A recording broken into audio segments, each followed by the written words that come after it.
우리의 삶에서 일어나는 많은 문제들, 고민들, 또 걱정스러운 일들은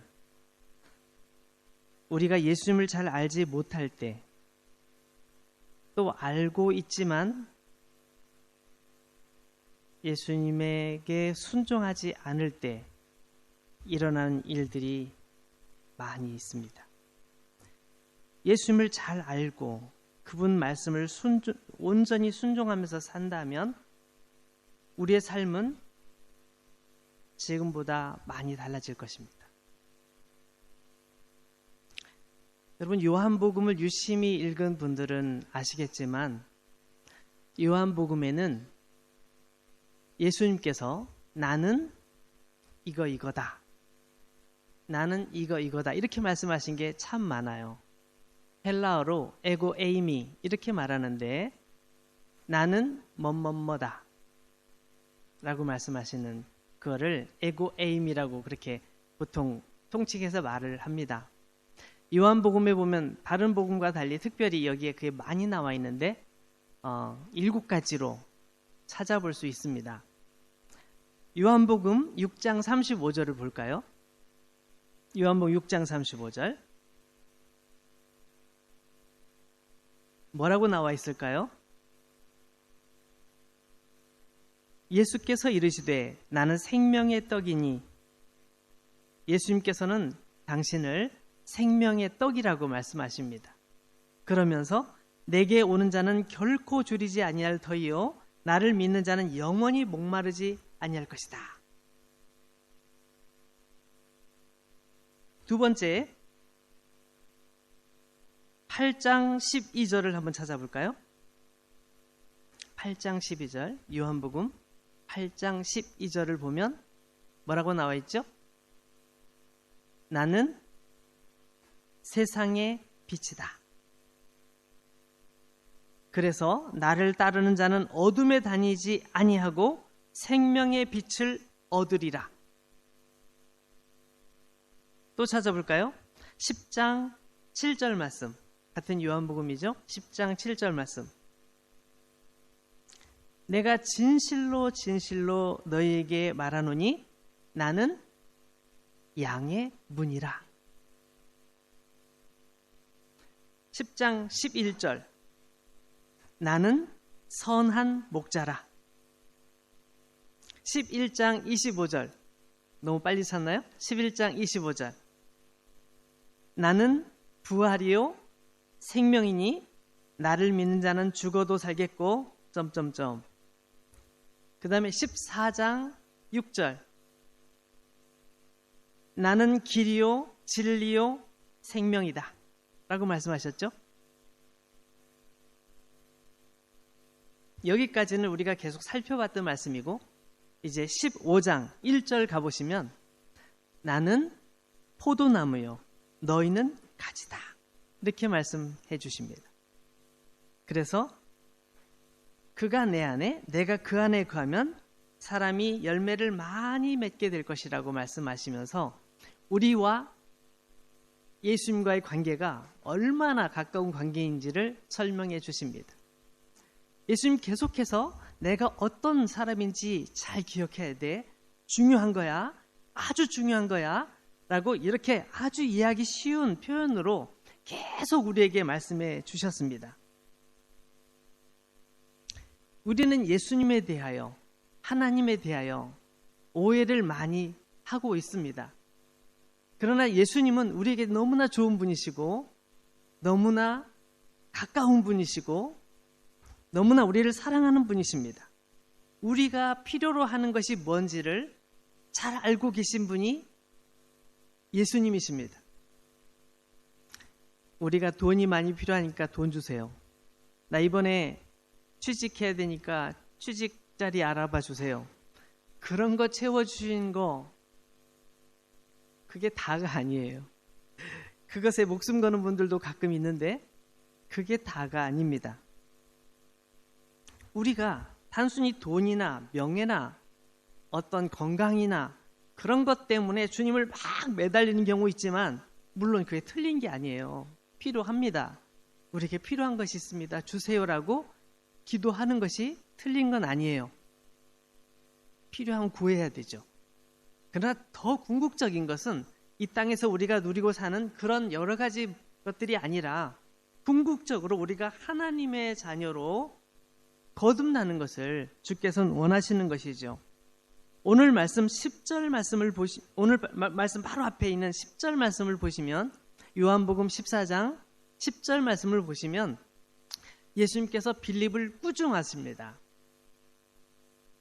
왜냐하면 빌립이 예수님께 예수님, 하나님 아버지를 우리에게 보여주세요. 그럼 우리가 믿고 싶어요. 뭐 이런 식으로 질문을 했던 거죠. 그러니까 그런 빌립에게 내가 아버지 안에 거하고 아버지는 내 안에 계신 것을 내가 믿지 아니하느냐? 여태껏 내가 말해줬잖아. 여태껏 너가 나와 함께 다니면서 다 봤음에도 불구하고 아직도 여전히 못 믿겠니? 라고 예수님께서 말씀하시는 거예요.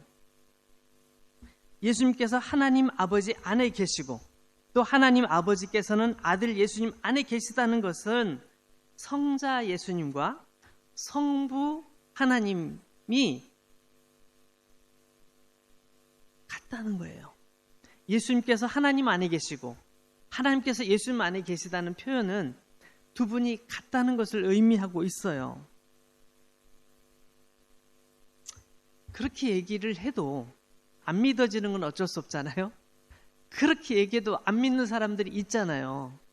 난 도저히 못 믿겠어, 도저히. 그런 사람들 있잖아요. 그런 사람들을 위해서 예수님께서 11절에 이렇게 말씀하고 계세요. 내가 아버지 안에 거하고 아버지께서 내 안에 계심을 믿으라. 그렇지 못하겠거든. 안 믿어지거든. 행하는 그 일로 말미암아 나를 믿으라.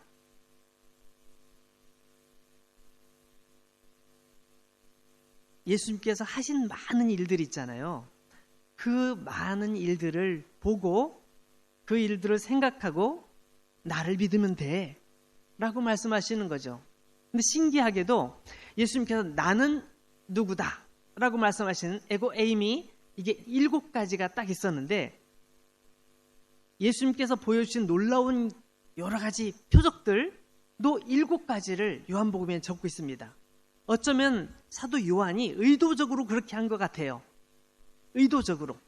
예수님께서 7가지를 말씀하셨는데 7가지 이적들을 계속 보여주면서 예수님이 어떤 분이신지를 보여주고 있습니다.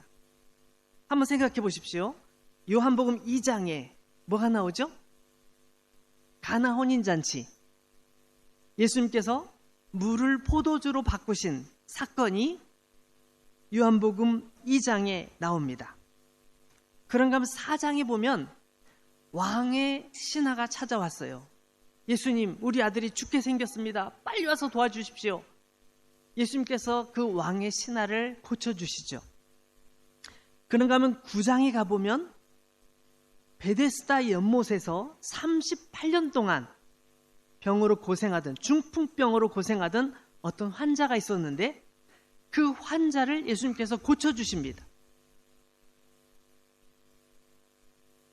그 다음에 또 6장에 요한복음 6장에 보면 광야에서 5,000명을 먹이신 사건이 기록되어 있습니다. 자, 이 제가 말씀드린 것 중에 하나라도 우리가 할 수 있는 일이 있을까요? 없죠. 또 더 지나갈 수 있습니다. 6장 16절부터 보면 예수님께서 풍랑이는 바다 위로 걸어오시는 이야기가 나와요. 우리 잘 아는 것처럼 그때 베드로가 거기에 가가지고 자기도 물 위를 잠깐 걷잖아요. 그 사건이 있습니다. 또 9장에 보면 날 때부터 앞을 보지 못하던 사람을 고쳐주신 이야기도 나와요.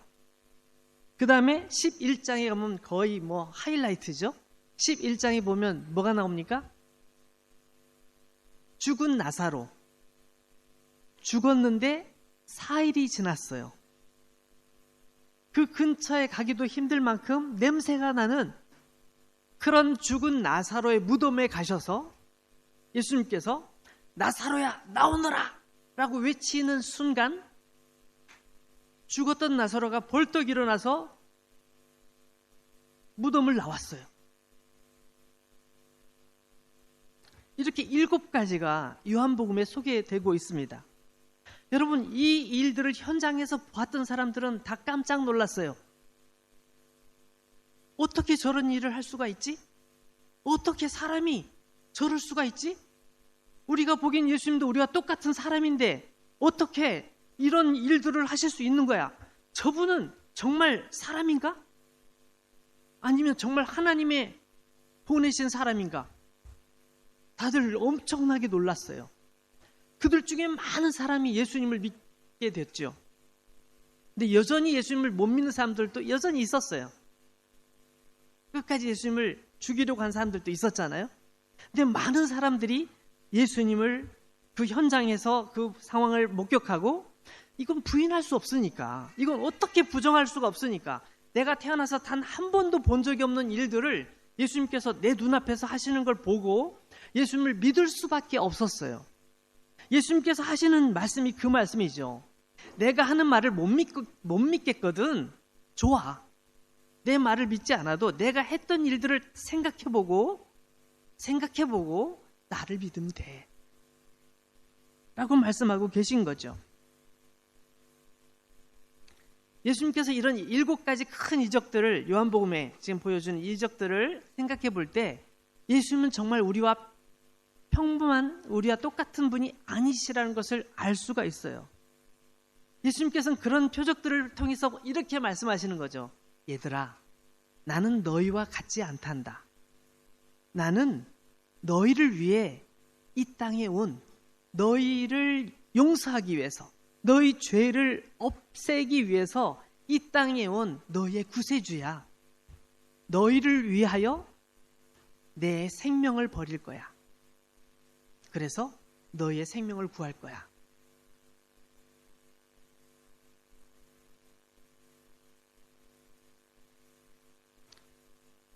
예수님께서는 믿는 사람들에게 일어날 놀라운 변화를 또 말씀하셔요. 단순히 거기까지 말씀하신 게 아니라 예수님을 믿는 사람들에게 어떤 변화가 일어날지를 말씀하시면서 12절을 보세요. 요한복음 14장 12절 화면 한번 띄워줄 수 있어요? 12절 내가 진실로 진실로 너희에게 이르노니 나를 믿는 자는 내가 하는 일을 그도 할 것이요. 이게 가능할까요? 예수님도 아닌데? 그 다음에 또한 그보다 큰 일도 하리니 이는 내가 아버지께로 감이라. 와, 예수님께서 하신 일보다 더 큰 일도 할 수 있다는 거예요. 도대체 이게 뭐지? 여러분, 성경을 읽어보면요, 예수님께서 승천하신 다음에 놀라운 일들이 벌어지기 시작해요. 자, 12절 끝에 보면 이는 내가 아버지께로 감이라 라고 되어 있는 이 말씀은 예수님께서 십자가에 죽으신 다음에 부활하셔서 승천하신 다음에 있을 일들을 예고하고 계신 거예요. 근데 실제로 예수님께서 부활하고 승천하신 다음에 제자들은 이 놀라운 일들을 경험하게 돼요. 예수님께서 십자가에 죽으실 때까지만 해도 굉장히 무서워했던 제자들이 예수님께서 부활하신 것을 보고 용기를 얻었어요. 아, 예수님께서 진짜 부활하셨구나. 정말 부활하셨구나. 이거를 보면서 그러면 예수님 말씀대로 해보자. 우리도 해보자. 그래서 한 게 뭐예요? 예수님께서 승천하신 다음에 예수님께서 말씀하신 것처럼 우리가 기도하자. 하나님께 기도하자. 성령님을 보내달라고 기도하자. 모여서 막 기도하고 있었습니다. 예수님께서 승천하신 다음에 10일이 지난 뒤에 그 모여있는 곳에 엄청난 진동, 지진 같은 진동이 일어나면서 사람들이 여태껏 해보지 않았던 말을 하기 시작했어요. 그 말들이 소문이 나면서 사방에서 유대인들이 모여들었는데 이건 우리 동네 말인데 나는 저 페르시아에서 왔는데 우리 동네 시골 사투리를 어떻게 이렇게 잘 쓰지? 나는 저 멀리 저기 아프리카에서 왔는데 어떻게 아프리카의 사투리를 이렇게 잘하지? 당신 언제 배웠어요? 난 배운 적 없습니다. 근데 어떻게 이 말을 잘하죠? 막 사람들이 엄청나게 몰려들었어요. 그때 베드로가 벌떡 일어나서 다른 사도들과 함께 설교를 시작합니다. 그 설교의 내용이, 설교문이 성경에 기록되어 있어요. 한번 찾아보겠습니다. 사도행전 2장.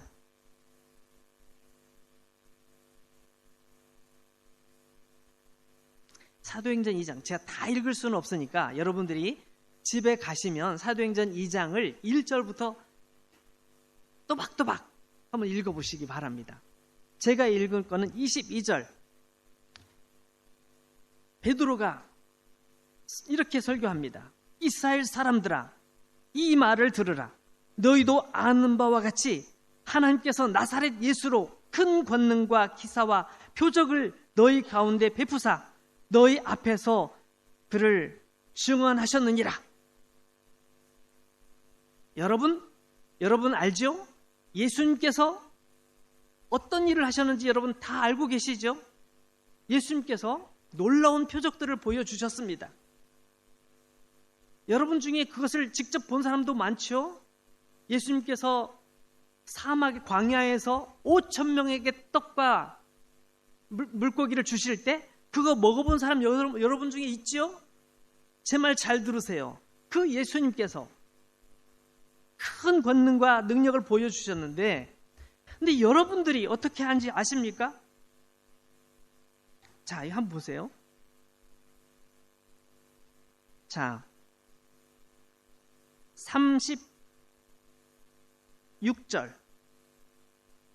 36절을 보세요.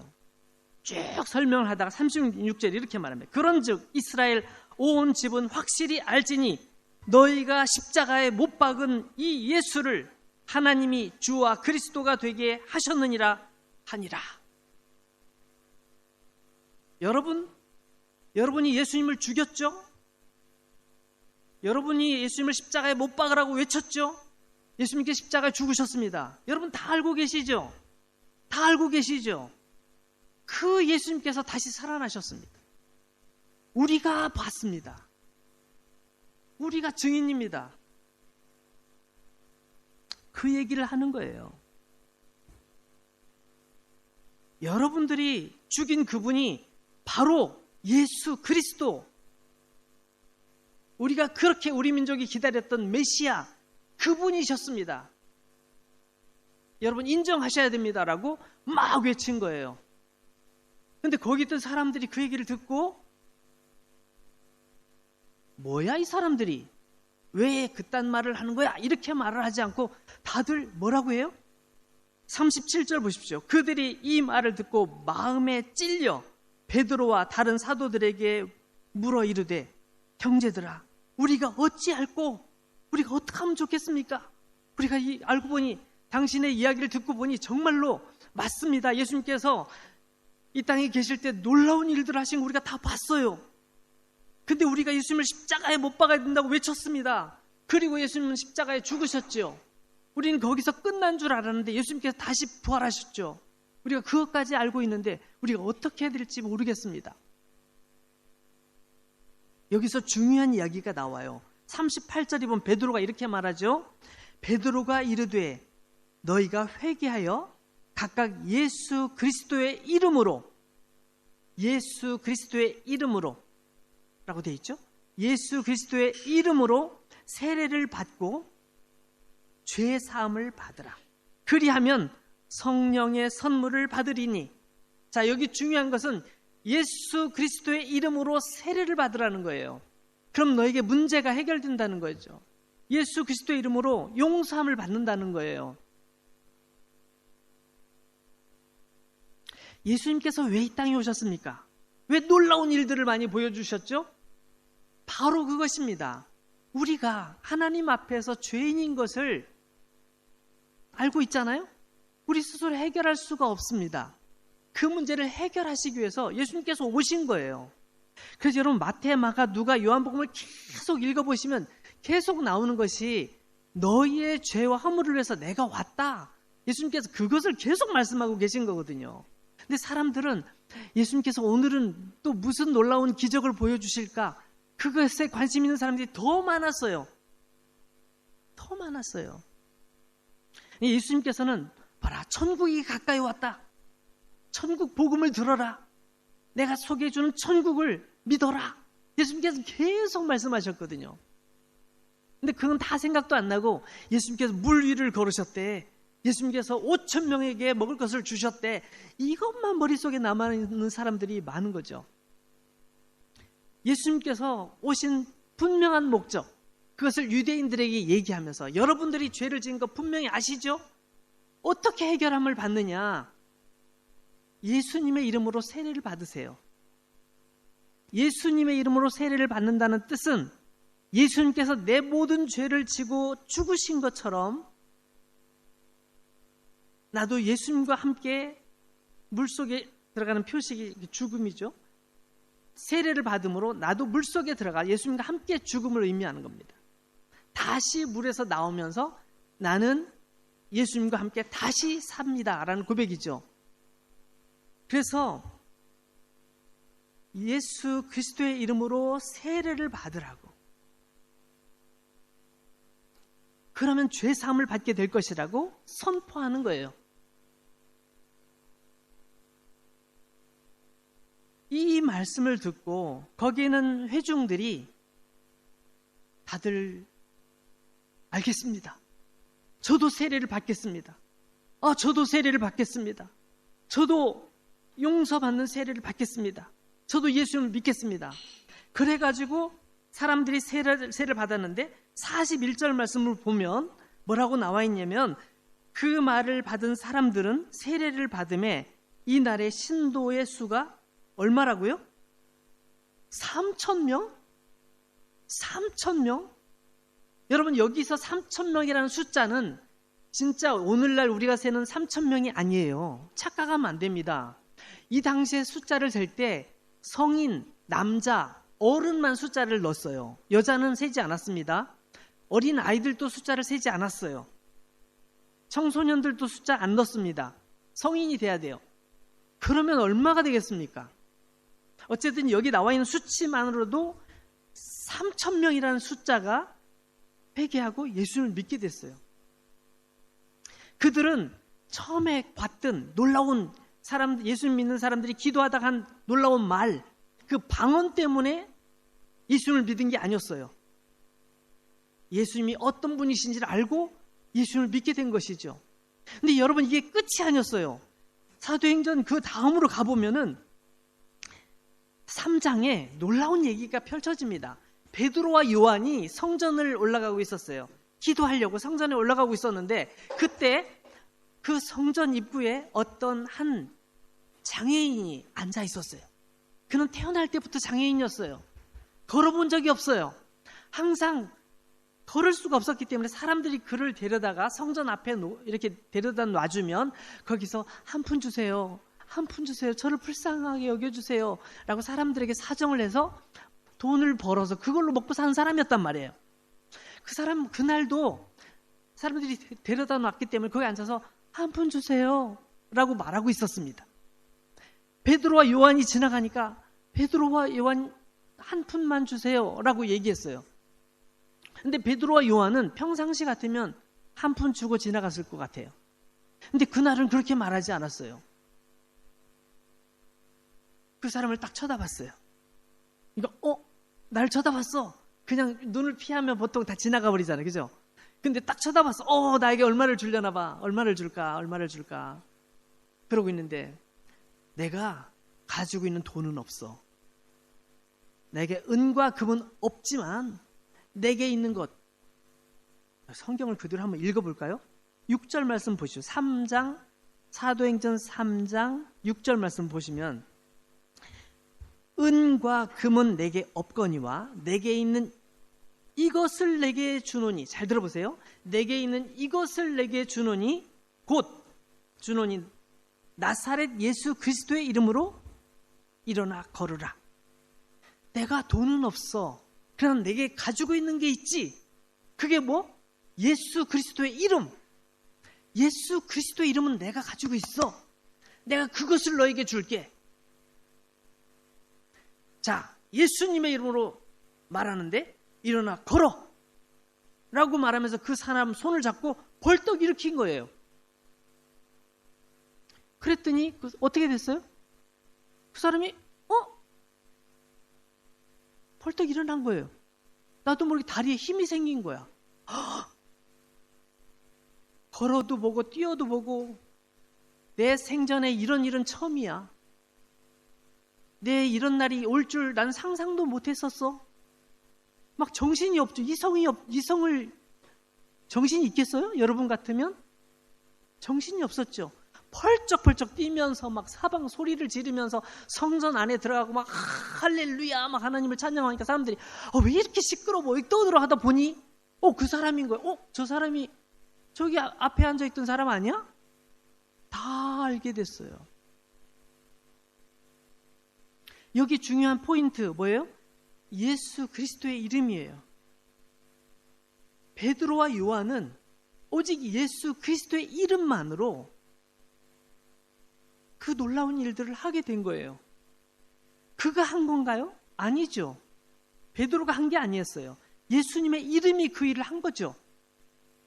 그래서 예수님께서 예수님 내 이름으로라고 말씀하신 아까 요한복음의 그 말씀 내 이름으로가 그렇게 중요한 거예요. 여러분 혹시 마음에 두려운 분이 있으십니까? 예수님의 이름으로 명령한다. 두려움아 사라져라. 외쳐보세요. 제가 어렸을 때 저는 학교 가려면 꼭 그 무덤 앞을 지나가야 됐어요. 무덤 앞을. 낮에는 괜찮은데 아침에 학교 가다 저녁 때 집에 올 때가 되면 깜깜한데 이렇게 빨간 불이 날아다녀요. 시골에 전기도 없는데 빨간 불 뭔지 알아요? 반딧불. 반딧불이 날아다니지만 제가 들은 얘기가 있잖아요. 밤중에 유령이 돌아다닌다. 사람 잡으러 다닌다. 이런 얘기를 어렸을 때 듣잖아요. 서로 무서운 얘기하기 막 시합하고 그러다 뭐 그런 얘기 막 나온단 말이에요. 근데 그게 진짜 생각이 나니까 유령이 아닐 거라고는 알지만 저게 반딧불인 건 알지만 막 너무 무서운 거야. 막 이러고 간단 말이에요. 컴컴한데 전기도 하나도 안 들어오는 시골길을 걸어갈 때 여러분 얼마나 무서워요. 근데 반딧불이 슉 날아가고 거기 바로 묘지가 있어요. 얼마나 무서워요. 제가 만약에 그때 예수님을 믿었더라면 안 무서웠을 것 같아요.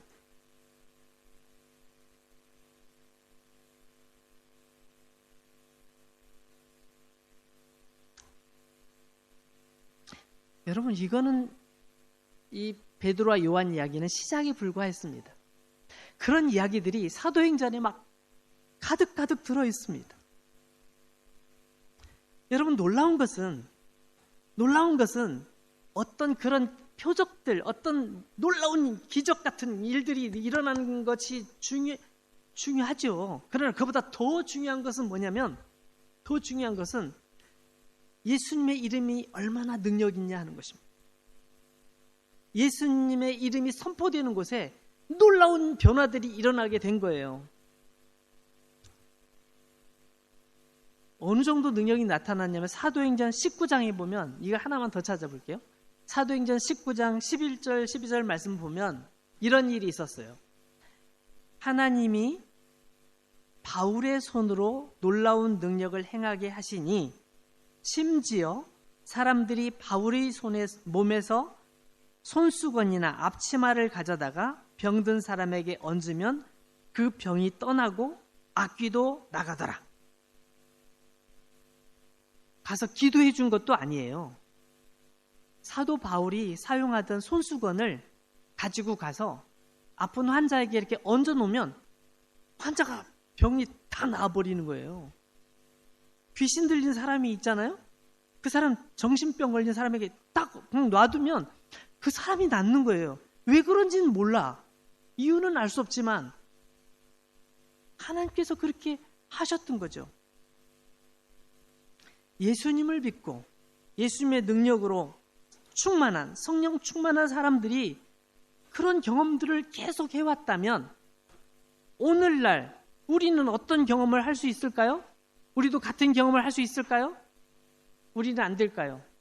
우리 다시 성경 요한복음으로 돌아가 보겠습니다. 요한복음 14장 13절 말씀 보시죠. 14장 13절. 예수님께서 이렇게 선포하셨어요. 너희가 내 이름으로 무엇을 구하든지 내가 행하리니 이는 아버지로 하여금 아들로 말미암아 영광을 받으시게 하려 함이라.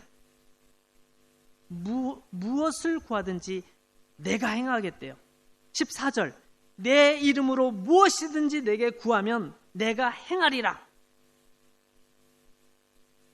내 이름으로 무엇이든지 내게 구하면 내가 행하리라. 누가 하신 말씀입니까? 예수님께서. 누구에게? 이 말씀을 읽는 모든 사람에게. 그 모든 사람 중에 여러분 있습니까? 없습니까? 예수님께서 2번이나 똑같이 강조하셨어요. 너희가 내 이름으로 무엇을 구하든지 내가 행하겠다. 내 이름으로 무엇이든지 내게 구하면 내가 행할 것이다. 중요한 문제. 자, 여기서 여러분은 이 말씀대로라면 여러분 지금 어떻게 해야 됩니까? 어떻게 살아가야 됩니까? 여러분 그런 능력이 나타나지 않고 있다면 뭐가 문제인지 생각해 봐야 되지 않을까요? 우리에게 그런 문제가 있다면 뭐가 문제인지 생각해 봐야 되지 않을까요? 한번 점검해 보세요. 예수님께서 능력이 없으셔. 예수님께서 이제 너무 멀리 계시기 때문에 너무 멀리 계셔. 그러니까 예수님의 능력이 여기까지 안다. 그런가요? 그건 아니죠. 아니면 예수님께서 우리를 포기하셨어요. 넌 포기. 넌 안 되겠어. 넌 포기하셨습니까? 그것도 아니죠. 그건 뭡니까? 예수님께서 계속 강조하신 건데 생각해 보세요. 첫 번째, 우리가 예수님에 대한 믿음이 약한 건 아닐까? 예수님께서 날 정말 사랑하시는지 몰라요. 예수님께서 날 구원하셨는지 그걸 제가 어떻게 알아요? 예수님께서 나를 도우실 건지 몰라요. 예수님을 믿는 우리의 믿음에 문제가 있을 수 있습니다. 믿음이 형편없어요. 근데도 교회도 안 나와. 믿음이 형편없는데 일주일에 한 번 나와야 되는 교회도 안 나와. 믿음이 잘할 수 있을까요? 난 집에서 성경 읽을 거예요. 근데 성경도 안 읽어. 예수님에 대해서 잘 알 수 있을까요? 난 기도할 거예요. 근데 기도를 식사할 때만 해. 예수님의 능력을 기대할 수 있을까요? 저는 그건 너무 안 맞는 것 같아요. 우리가 예수님을 믿는 믿음이 있다면, 그러셨잖아요. 예수님 믿음이 없으면 소용없죠. 우리가 믿음이 없다면 거기부터 문제가 삐뚤어진 거예요. 로마서 10장 17절에 굉장히 중요한 말씀이 있어요. 한번 찾아보셔야 됩니다. 로마서 10장 17절. 사도행전 다음에 있는 로마서 10장 17절. 다 찾으셨나요? 자, 그러므로 믿음은 들음에서 나며 들음은 그리스도의 말씀으로 말미암느니라. 믿음은 들음에서 나요. 하나님 말씀을 계속 들어야 돼요. 계속 들어야 돼요. 뭘 들어야 되냐? 그리스도의 말씀, 예수님의 말씀을 들어야 돼요. 그 말씀을 듣지 않고는 능력 있는 그리스도인으로 살아갈 수가 없어요. 믿음은 예수님의 말씀을 듣고 읽고 묵상하고 암송하면서 생겨나는 거예요. 예수님을 믿는 우리의 믿음에 문제가 있기 때문에 우리의 삶에도 신앙에도 변화도 없고 문제도 해결 안 되고 늘 힘들고 고통스러운 거죠. 예수님과의 관계가 어그러져 있기 때문에. 한 연세 많으신 할머니께서 예수님을 믿기로 했어요. 왜냐하면 며느리가 너무 착해. 근데 보니까 며느리가 예수님을 믿는 거예요. 예수님 믿으면 저렇게 착하구나. 우리 며느리처럼 나도 좀 예수님을 믿어야 되겠다. 가지고 이제 교회 나가기로 했어요.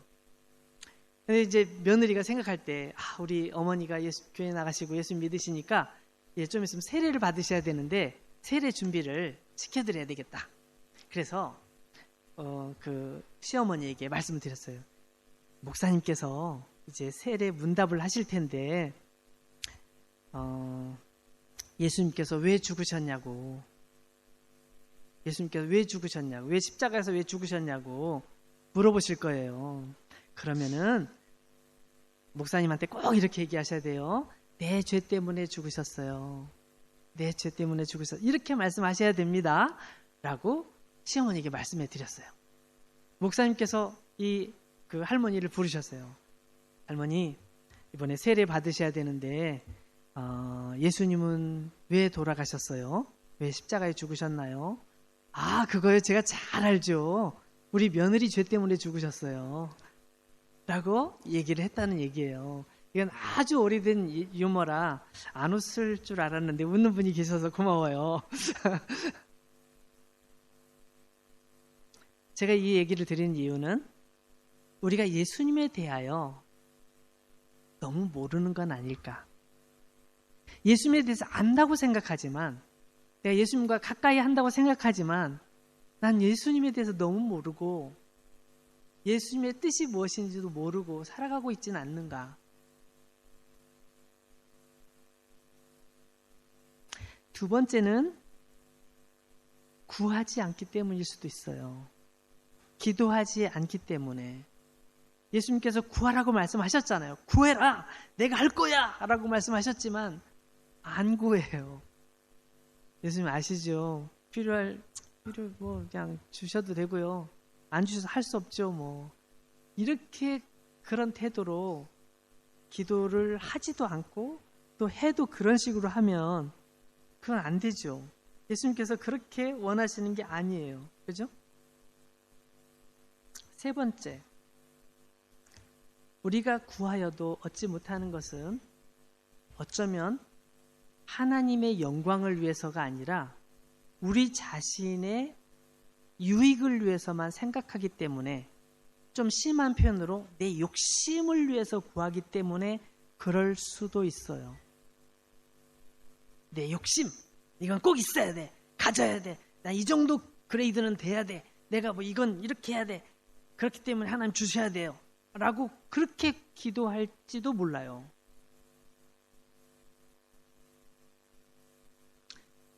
좀 전에 아까 13절 말씀을 다시 한번 보시면, 요한복음 14장 13절 말씀을 보시면 이렇게 돼 있어요. 너희가 내 이름으로 무엇을 구하든지 내가 행하리니 이는 아버지로 하여금 아들로 말미암아 영광을 받으시게 하려 함이라. 한마디로 요약하면 우리가 구하는 것은 하나님께 영광이 되는 것이어야 해요. 하나님께서 기뻐하시는 것이고 하나님께서 영광 받으시는 것이어야 해요. 예를 들어 이렇게 생각해 보세요. 하나님, 저에게 저 친구가 가지고 있는 저것을 뺏을 수 있게 해주세요. 저 친구가 가지고 있는 저것 너무 좋은데 저걸 뺏을 수 있게 해주세요. 하나님, 저 뺏게 해주세요. 그리고 그 사람 걸 뺏었어요. 그리고 사람들에게 얘기했어요. 내가 하나님께 기도했어요. 저 사람 걸 뺏을 수 있게 해달라고 기도했는데 하나님께서 뺏게 해주셨어요. 할렐루야. 그러면 정말 하나님 믿는 사람이 다 저 꼴이구나, 이렇게 말하지 않을까요? 저부터도 부끄러울 것 같아요. 그죠? 그건 하나님께 영광이 아니에요. 야고보서에 보니까 그 얘기가 나와 있습니다. 야고보서 3장에 2절 3절 말씀을 보면 이런 말씀이 나와 있어요.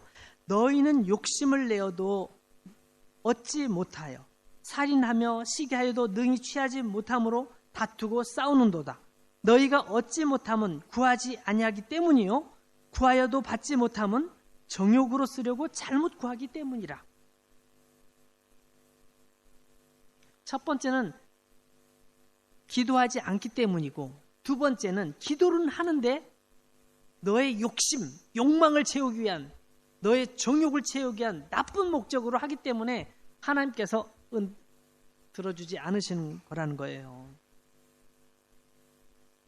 사랑하는 여러분, 그럼에도 불구하고 하나님께서는 예수님을 통해서 오늘 다시 이렇게 말씀해 주십니다. 다시 요한복음 14장 13절 한번 다시 봐요. 예수님께서 말씀하셨습니다. 제 말이 아닙니다. 예수님께서 너희가 내 이름으로 무엇을 구하든지 내가 행하리니. 그래요. 하나님께서 영광 받으시는 그것을 우리는 구해야 합니다. 누구의 이름으로? 예수님의 이름으로 구해야 합니다. 우리가 기도할 때 항상 마지막 끝에 부분 예수님의 이름으로 기도드립니다라고 말하는 그 이유는 우리가 정말 그 중심을 잃지 않기 위해서 그런 거예요. 우린 예수님의 이름으로 구하는 거죠. 그러면 예수님의 이름에 합당한 기도가 돼야 되고 예수님께서 바라시는 그 기도를 통해 하나님께 영광이 돼야 되겠죠. 그런 기도를 할 때 받으시는 거예요. 14절 내 이름으로 무엇이든지 내게 구하면 내가 다 행할게. 예수님의 이름으로 기도하십시오. 예수님의 이름으로 간절히 기도하십시오. 예수님께서 이루어 주신다고 약속하고 계십니다. 예수님은 능력이 많으신 분입니다. 예수님의 이름에 능력이 있습니다. 그 이름을 의지하고 우리는 기도하는 것이죠. 그리고 우리가 기도하면서 하나님의 영광을 위해 나아가는 것이죠. 사랑하는 여러분, 여러분은 정말로 예수님을 온전히 믿습니까? 예수님의 이름을 의지하시겠습니까?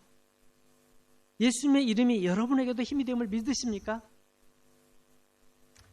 예수님의 이름 안에서 그 풍성함을 누리시는 여러분 모두 되시기를 축원합니다.